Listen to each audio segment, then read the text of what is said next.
ಬೇಸಿಗೆ ಕಾಲಕ್ಕೆ ದೇಹನ ತಂಪಾಗಿಡ್ಸಕ್ಕೆ ಒಂದೊಳ್ಳೆ ಜ್ಯೂಸ್ನ ಮಾಡೋದು ಯಾವ ಥರ ಅಂತ ನೋಡೋಣ.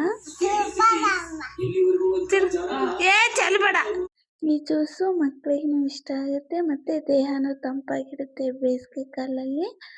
ಇದು ನಾನು ಕರ್ಬೂಜ ಹಣ್ಣನ್ನ ತಗೊಂಡಿದ್ದೀನಿ ಇದ್ರಾಗ ನೀರಿನ ಅಂಶ ಜಾಸ್ತಿ ಇರೋದ್ರಿಂದ ದೇಹದ ಉಷ್ಣಾಂಶ ಕಂಟ್ರೋಲ್ ಮಾಡುತ್ತೆ ಅನ್ನೋ ಕಾರಣಕ್ಕೆ, ಮತ್ತು ಬಿಳಿ ರಕ್ತ ಕಣಗಳು ಯಾರಿಗೆ ಕಮ್ಮಿ ಇರುತ್ತಲ್ವ ಈ ಹಣ್ಣನ್ನು ತಿನ್ನಿ ಅಂತ ಡಾಕ್ಟ್ರನ್ನು ಸಜೆಷನ್ ಮಾಡ್ತಾರೆ.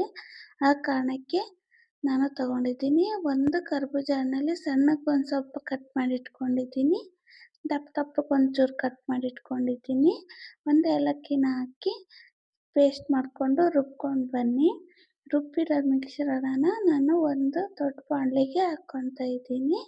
ಇದನ್ನು ಎತ್ತಿಟ್ಕೊಳ್ಳಿ. ನಾನು 2 ಅವರ್ ಮುಂಚೆನೇ ಸಬ್ಬಕ್ಕಿನ ನೆನೆಯಕ್ಕೆ ಇಟ್ಕೊಂಡಿದ್ದೆ. ಸಬ್ಬಕ್ಕಿನ ಒಂದು 3ರಿಂದ 4 ನಿಮಿಷ ಸಣ್ಣ ಉರಿದಾಗೆ ಕುದಿಸ್ಕೊಂಡು ತಗೊಳ್ರಿ. ಇದು ಚೆನ್ನಾಗಿ ಕುದ್ಮೇಲೆ ಇದು ಗೊತ್ತಾಗ್ಬಿಡುತ್ತೆ ನಮ್ಗೆ ಕುದ್ದಿದೆ ಅಂತ. ಸಣ್ಣ ಉರಿದಾಗೆ ಕೈ ಆಡಿಸ್ಬಿಟ್ಟು ಕುದಿಸ್ಬಿಡಿ. ಕುದಿಸಿ ಸೈಡಲ್ಲಿ ಎತ್ತಿಟ್ಕೊಳ್ಳಿ. ಇದು ಕಸ್ಟರ್ಡ್ ಪೌಡ್ರು ನಾನು 1.5 ಕಪ್ಪನ್ನ ಹಾಲಿಗೆ ಮಾಡ್ತಾಯಿದ್ದೀನಿ. ಅದಕ್ಕೆ 1.5 ಸ್ಪೂನಷ್ಟು ಕಸ್ಟರ್ಡ್ ಪೌಡ್ರನ್ನ ತೊಗೊಂಡ್ಬಿಟ್ಟು ಹಾಲು ಸುಡ್ತಾ ಇದೆ ಅಂತ ಅನ್ನೋ ಕಾರಣಕ್ಕೆ ನಾನು ನೀರು ಹಾಕ್ಕೊಂಡು ಕಲಿಸ್ಕೊತಾ ಇದ್ದೀನಿ. ಇಲ್ಲ ನೀವು ಹಾಲಲ್ಲಾದರೂ ಕಲಿಸ್ಕೊಳ್ಳಿ, ಚೆನ್ನಾಗಿ ಗಂಟಿಲ್ಲಾರ್ದಂಗೆ ಕಲಿಸ್ಕೊಂಡು ತಗೊಳ್ರಿ. ನಾನು 1.5 ಕಪ್ದಷ್ಟು ಹಾಲು ಹಾಕ್ಕೊತಾ ಇದ್ದೀನಿ. 2 ಕಪ್ ಹಾಲು ಹಾಕಿದ್ರೆ 1.5 ಕಪ್ಪಷ್ಟು ಆಗೋಷ್ಟು ಕುದಿಸ್ಕೊತಾ ಇದ್ದೀನಿ. ಅದಕ್ಕೆ 2 ಕಪ್ ಇರೋದನ್ನ 1.5 ಅಂತ ಹೇಳ್ತಾ ಇರೋದು. ಚೆನ್ನಾಗಿ ಕುದಿಸ್ಕೊಂಡು ತಗೊಳ್ರಿ.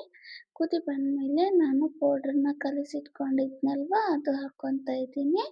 ಇದನ್ನು ಅಷ್ಟೇ ಪೌಡ್ರನ್ನ ಹಾಕಿದ್ಮೇಲೆ ಚೆನ್ನಾಗಿ ಕುದಿಸಿದ್ರೆ 2ರಿಂದ 3 ನಿಮಿಷ ಗಟ್ಟಿ ಹಾಕೋಂತ ಬಂದ್ಬಿಡುತ್ತೆ ಆಟೋಮೆಟಿಕ್ಕು. ನೋಡ್ತಿರ್ಬೋದು ನೀವು. ಚೆನ್ನಾಗಿ ಗಟ್ಟಿ ಆದಮೇಲೆ ಸಣ್ಣ ಉರಿದಾಗೆ ಕಲಿಸ್ಕೊಂಡು ತಗೊಳ್ರಿ. ಚೆನ್ನಾಗಿ ನೋಡಿ ಈ ಥರ ಕುದಿ ಬಂದಿದೆ. ಇವಾಗ ನಾನು ನಿಮಗೆ ಸಕ್ಕರೆ ಬೇಕನ್ಸಿದ್ರೆ ಜಾಸ್ತಿ ಹಾಕ್ಕೊಳ್ಳಿ. ನಾನು 1 ಕಪ್ನಷ್ಟು ಸಕ್ಕರೆ ಹಾಕ್ಕೊಂಡಿದ್ದೀನಿ. ಇವಾಗ ಅದು ಆಫ್ ಮಾಡಿಕೊಂಡು ಇವಾಗ ಮಿಕ್ಸಿ ಮಾಡಿ ಇಟ್ಕೊಂಡಿರೋದು ಹಾಕ್ಕೊಂಡಿದ್ನಲ್ವ ಅದಕ್ಕೆ ಸಣ್ಣ ಕಟ್ ಮಾಡಿರೋಂಥ ಕರ್ಬೂಜ ಹಣ್ಣು ಮತ್ತು ಇದು ಸಬ್ಬಕ್ಕಿನ ಕುದಿಸಿಟ್ಕೊಂಡಿದ್ನಲ್ವ ಅದು ಹಾಕ್ಕೊತಾ ಇದ್ದೀನಿ. ಇದು ಚಿಯಾ ಸೀಡ್ಸು ನಿಮ್ಮ ಹತ್ರ ಯಾವುದಿದೆ ಅದು ನೆನೆಯಕ್ಕೆ ಇಟ್ಕೊಳ್ಳಿ. ಒಂದು 10-20 ನಿಮಿಷ ನೆಂದರೆ ಸಾಕು.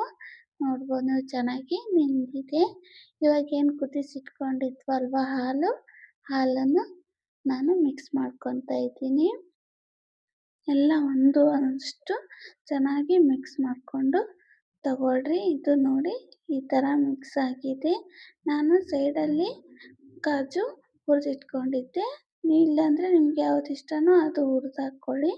ಒಂದು 1/2 ಅವರು ಫ್ರಿಜ್ಜಲ್ಲಿಟ್ಟರೆ ರೆಡಿ ಆಯಿತು ಜ್ಯೂಸು. ದೇಹಕ್ಕೆ ತಂಪು. ನಿಮಗೆ ಇಷ್ಟ ಆದರೆ ಲೈಕ್ ಮಾಡಿ.